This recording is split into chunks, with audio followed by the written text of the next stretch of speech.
ഒരു അന്ധയായ യുവതിക്ക് അവളുടെ ഭർത്താവ് കൊല്ലപ്പെട്ടെന്നറിയില്ലായിരുന്നു. അവൾ അവനെ വിളിക്കുന്നു, പക്ഷേ പ്രതികരണമൊന്നും ഉണ്ടാകുന്നില്ല. പ്രതികരണമില്ലാത്തതുകൊണ്ട് അവൾ കുളിക്കാനായി ബാത്റൂമിലേക്ക് പോകുന്നു. അതേസമയം ഒരു കത്തി സഹിതം ഒരാൾ പതുക്കെ ബാത്റൂമിലേക്ക് നടന്നു. പെൺകുട്ടി അന്ധയാണോ അതോ അന്ധയാണെന്ന് നടിക്കുകയാണോ എന്ന് അയാൾക്ക് സംശയമുണ്ടായിരുന്നു. അതിനാൽ അയാൾ ബാത്റൂമിന് പുറത്തുനിന്ന് അവളുടെ ഓരോ ചലനവും ശ്രദ്ധിച്ചു. പെൺകുട്ടി ഒരു ടവൽ എടുക്കാൻ നീങ്ങുമ്പോൾ അയാൾ അവളെ തടയാൻ ശ്രമിക്കുന്നു. എന്നാൽ പെൺകുട്ടി ഒന്നും അറിയാത്തതുപോലെ ശാന്തമായി ടവലെടുത്ത് ശരീരത്തിൽ ചുറ്റി ബാത്റൂമിൽ നിന്ന് പുറത്തേക്ക് നടന്നു. ഇപ്പോൾ പെൺകുട്ടി ശരിക്കും അന്ധയാണെന്ന് അയാൾക്ക് ബോധ്യമായി. പെൺകുട്ടി അവളുടെ പൂച്ചയെ എടുത്ത് ഭക്ഷണം പാകം ചെയ്യാൻ അടുക്കളയിലേക്ക് പോകുന്നു. ഭർത്താവിന്റെ മൃതദേഹം തറയിൽ കിടക്കുന്നതും രക്തം ചിതറിക്കിടക്കുന്നതും അവൾക്ക് അറിയില്ലായിരുന്നു. പെട്ടെന്ന് അവൾ വഴുതി വീഴുന്നു. അപ്പോൾ അവളുടെ കൈ രക്തത്തിൽ തട്ടുന്നു. അവൾക്കെന്തോ അപരിചിതമായി തോന്നുന്നു. അവൾ കൈകൊണ്ട് തറയിൽ തടവി നോക്കുന്നു. തുടർന്ന് ഒരു കാൽ തൊടുന്നു. ഇതിനുശേഷം അവൾ അടുത്തുള്ള ഒരു കത്തിയും തൊടുന്നു. ഇപ്പോൾ അവൾ ഭയന്ന് അടുക്കളയിൽ നിന്ന് പുറത്തേക്ക് ഓടുന്നു. അവൾ പുറത്തു വന്ന ഉടൻ അതേയാൾ അവളുടെ മുന്നിൽ നിൽക്കുന്നുണ്ടായിരുന്നു.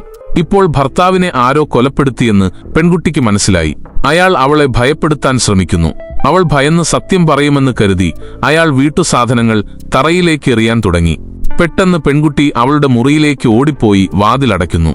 തുടർന്ന് അവൾ ശബ്ദത്തോടുകൂടിയ കമ്പ്യൂട്ടർ ഓണാക്കുന്നു. സഹായത്തിനായി അവൾ ആരോടെങ്കിലും കമ്പ്യൂട്ടറിൽ ഇമെയിൽ എഴുതാൻ തുടങ്ങുന്നു. അതേസമയം അയാൾ ജനൽ തകർത്ത് അകത്തേക്ക് കയറുന്നു.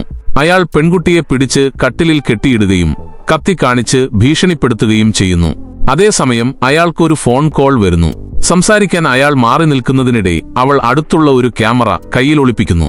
അയാൾ അവളുടെ അടുത്തേക്ക് തിരികെ വന്ന് അവളുടെ ഭർത്താവ് എവിടെയാണ് പണം ഒളിപ്പിച്ചതെന്ന് ചോദിക്കുമ്പോൾ പെൺകുട്ടി ക്യാമറ ഉപയോഗിച്ച് അയാളെ അടിക്കുന്നു.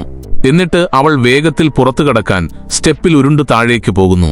അയാൾ ഇപ്പോഴും അവളെ പിന്തുടരുന്നുണ്ടായിരുന്നു. പെൺകുട്ടി റോഡിലേക്ക് പോയി. ആരെങ്കിലുമുണ്ടോ? എന്നെ രക്ഷിക്കൂ, ആരോ എന്നെ കൊല്ലാൻ പോകുന്നു എന്ന് അലറാൻ തുടങ്ങി.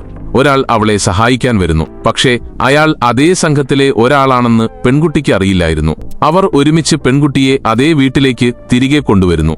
ഇപ്പോൾ അവർ വീണ്ടും അവളുടെ ഭർത്താവ് എവിടെയാണ് പണം ഒളിപ്പിച്ചതെന്ന് ചോദിക്കുന്നു. എനിക്കൊന്നും അറിയില്ല എന്ന് പെൺകുട്ടി പറയുന്നു. അപ്പോൾ അവരിൽ ഒരാൾ ഭിത്തിയിലെ ഒരു ചിത്രം ശ്രദ്ധിക്കുന്നു. അവർക്ക് സംശയം തോന്നുന്നു. അതിനാൽ അവർ ചിത്രം മാറ്റി നോക്കുന്നു. ചിത്രത്തിന് പിന്നിൽ ധാരാളം പണം ഒളിപ്പിച്ചു വെച്ചിട്ടുണ്ടായിരുന്നു.